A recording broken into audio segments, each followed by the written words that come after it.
What happens after a nuclear war? It's a question few want to answer, but many fear. We've all seen mushroom clouds in movies and imagined the devastation. But what unfolds after the bombs fall across days, months, and years is far worse than most realize. This isn't science fiction. It's based on real Cold War research, government war games, and modern climate models.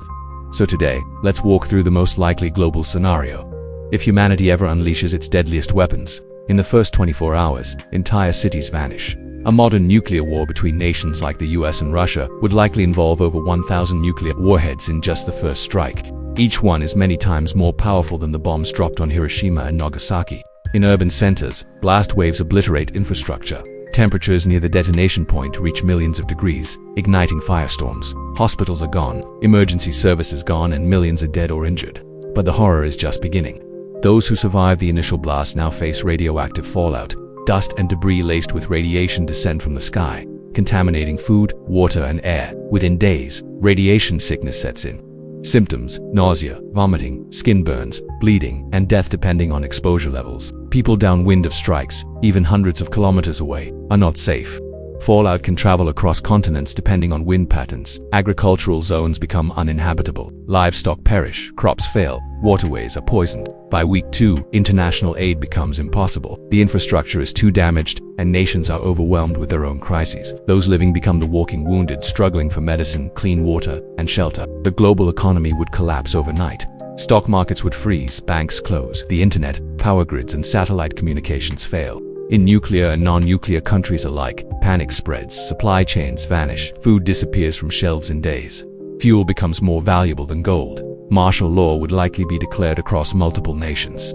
Governments would struggle to maintain order as millions migrate away from irradiated zones. What begins as a war between states quickly becomes a worldwide survival crisis. Here's what scientists fear most: nuclear winter. When cities and forests burn, they release soot and ash into the atmosphere, potentially 150 million tons of it. This black carbon rises high into the stratosphere, where rain cannot wash it out.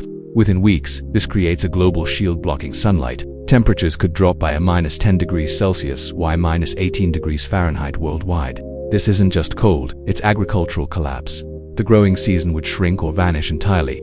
Famine would spread to every continent, even in countries untouched by bombs. Estimates by scientists suggest up to 5 billion people could die not from the bombs but from starvation and societal collapse in the years after. The nuclear winter could last 5 to 10 years. Ozone depletion caused by high-altitude reactions would also expose survivors to deadly UV radiation. Birth defects rise, cancer rates skyrocket, and mental health disorders become epidemic. Even after 2 decades, vast regions would remain radioactive and uninhabitable. Some ecosystems might never fully recover, and worst of all, global cooperation would be shattered. The world would likely regress into isolated authoritarian survivalist regimes. It wouldn't just be a loss of life. It would be the end of civilization as we know it. So, what happens after nuclear war? Not just death, but a slow, suffocating unraveling of everything humanity built. But here's the truth: this future isn't set in stone. Because nuclear war has never happened at full scale, not because of luck but because of hard diplomacy, treaties, and public pressure. The more we understand what lies after a nuclear war, the more determined we must be to prevent it. Because once the bombs fall, there is no reset, only ashes.